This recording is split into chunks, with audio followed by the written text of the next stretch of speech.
Greetings, my friends. It's your friendly neighborhood PhD, Dr. Judd Burton, coming to you with another Beyond report on this Friday, July the 2nd, 2021. Welcome again. If you like the content, please click the like, subscribe, and share. Those likes do help the channel. And a happy early Independence Day. July the 2nd is also an auspicious day because it was on that day that the committee tasked with drafting the Declaration of Independence, which included Thomas Jefferson, John Adams, and Benjamin Franklin, finished the draft to present to the Continental Congress for approval ratification. So while we celebrate independence on July the 4th, when the actual approval process begins, it actually continued throughout that summer. July the 2nd, in my estimation, is an equally auspicious day for American history, but come what may, happy early Independence Day. A couple of bits of news today. One of them was brought to my attention by Melba Ketchum and has to very interesting study that flew completely below my radar, but it's a DNA study on ancient Egyptian mummies, and it seems to lend credibility to the idea that the earliest Egyptian kings, in fact, were descended from the line of Noah, specifically his son Ham, and in Mitzrayim, who was said to have settled in Egypt.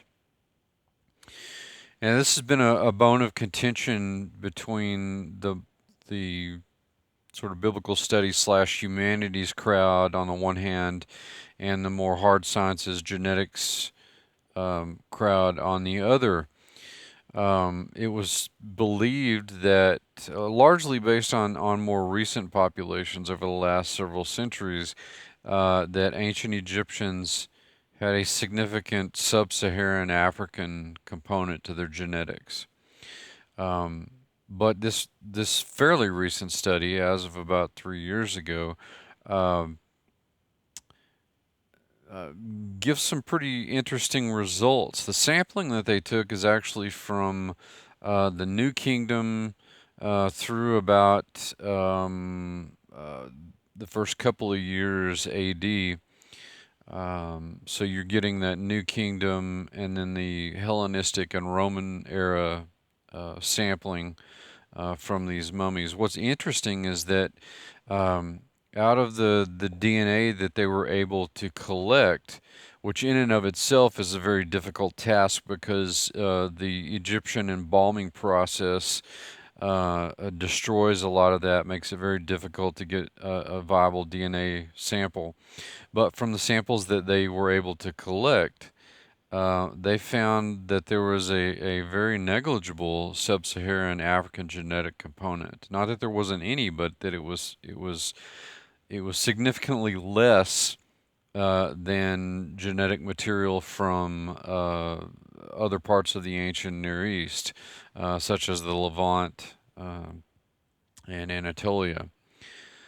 So this is very interesting because although it's not necessarily a smoking gun, saying that, aha, here is evidence, conclusive evidence that they descended from Ham, it is very suggestive that those contentions about the ancient origins of Egypt from this line of Noah and Ham and Mitzrayim do bear a closer look and simply adds to the historical veracity of the Bible. It's kind of amazing how all these studies, archaeology, genetics, anthropology, linguistics, bioanthropology, how they just keep piling up evidence for the historical validity of the Bible, its veracity as a not just a religious text, but also in many ways a historical text. So I'll put a link in the description to that article if you're interested in reading more about it. I suggest that you do because it's very interesting. And the other thing I wanted to mention is in regards to the recent announcement of the Pentagon report on UFOs, or the new trendy description is UAP, or unidentified aerial phenomenon. Um, from everything that I hear about this report, while it is interesting and important to a degree because of the sourcing here, you've got a lot of these Navy pilots reporting these unidentified flying objects.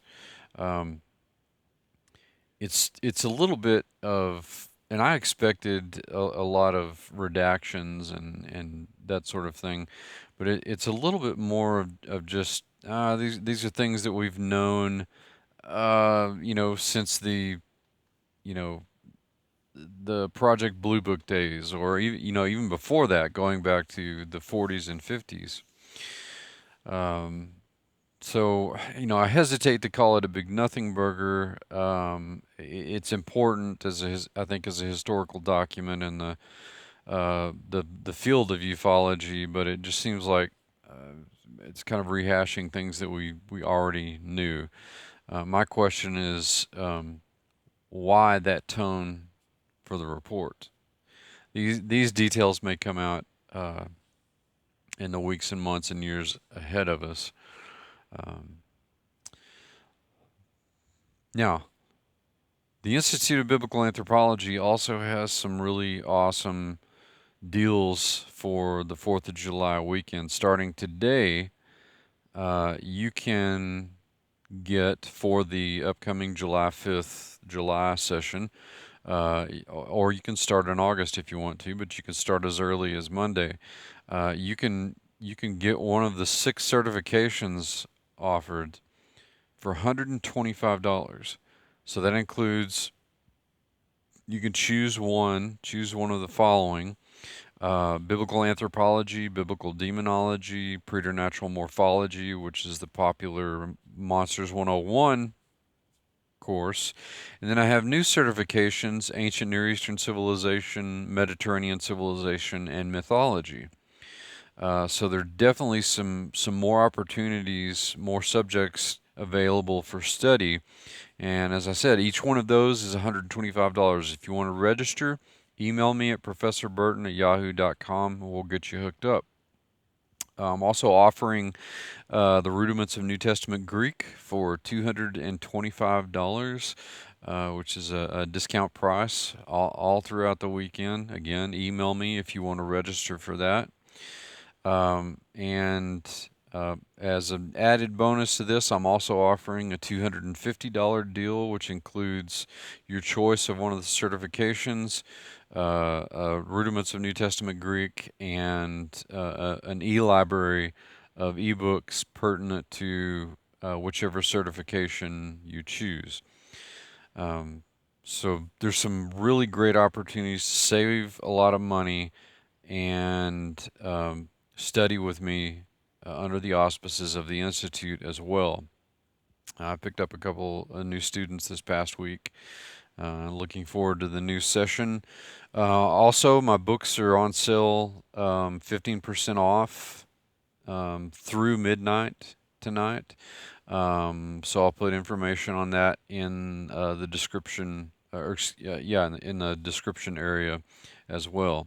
So, kind of an interesting time in terms of biblical studies and prophecies coming to light and more insight into the Bible. It's really an exciting time to be alive. So I reiterate, Happy Independence Day to patriots of all make and model, and Godspeed to you all.